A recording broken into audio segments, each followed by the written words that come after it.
First and foremost, my dear brother and sister, never assume that Allah is not answering your dua. The question is incorrect. It should never be phrased this way. Allah subhanahu wa ta'ala will answer every single dua without exception if it comes from a pious heart. If it comes from a person who is sincere, Allah will answer every dua. This is in the Quran. وَقَالَ رَبُّكُمُ ادْعُونِي أَسْتَجِبْ لَكُمْ. You make the dua and the istijaba is from Allah subhanahu wa ta'ala. Realize though that answering the dua does not mean that you will get what you want. The answer of Allah is not necessarily what you are asking for. Every dua is responded to. Every dua, Allah Azza wa Jal will give you something for it. But you do not understand what that thing might be. And our Prophet ﷺ said, إِنَّ اللَّهَ حَيِّيٌّ كَرِيمٌ. Allah is shy and generous.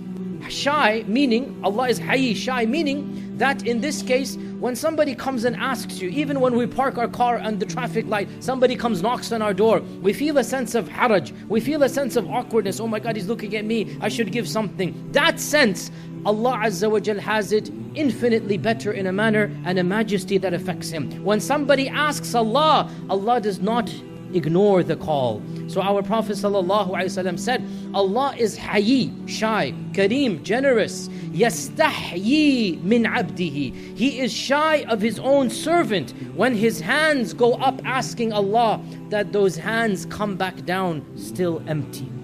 So it is impossible that the servant raises his hands up to Allah and then those hands come back down empty. Your dua will be responded to. But we already mentioned that sometimes the response is something other than what you asked for. Sometimes the response is to avert a calamity. Sometimes the response is to be blessed in the next life. Your dua shall be responded. Never say, why doesn't Allah give me what I want? Why doesn't Allah answer the dua? Rather, one can rephrase it and say, why isn't my request happening?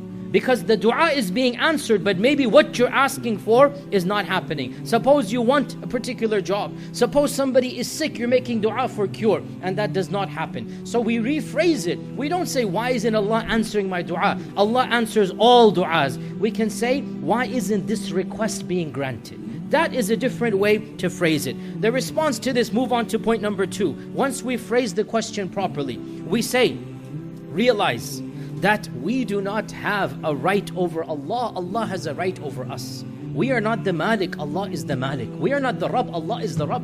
We cannot demand and be expected to be listened to. On the contrary, it is Allah and Allah alone who can do as He pleases. Who is the Malikul Mulk? Who is the Rabb? Who is the one who is Rabbul Arsh al-Azim? Who is the one whom Allah says, لا يسأل عما يفعل وهم يسألون. No one can ask Him what He does. Rather, they will be asked about what they do.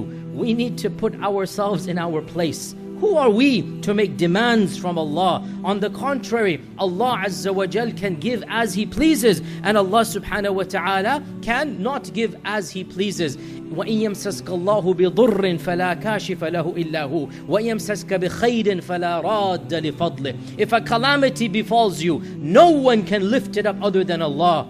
And if a good is intended for you, no one can deprive that good from reaching you. So Allah is the Malikul Mulk, and we need to put ourselves in our place and understand that it is Allah's haqq to do with as He pleases and to avert as He pleases. Thirdly, once we affirm that we do not have a haqq over Allah, that Allah Azza wa Jal is the Rabb, we move to point number 3. Wallahu ya'lamu wa antum la ta'lamun. Allah knows and you do not know. The matter you are asking for might be detrimental for you. وَعَسَىٰ أَن تُحِبُّوا شَيْئًا وَهُوَ شَرٌّ لَكُمْ. You might want something and there is evil in it. You might desire something and it will harm you. We do not understand the consequences of our own desires, the consequences of our own actions. We do not understand. We might want something now, but there is a greater benefit, a greater good that our short-sightedness cannot see.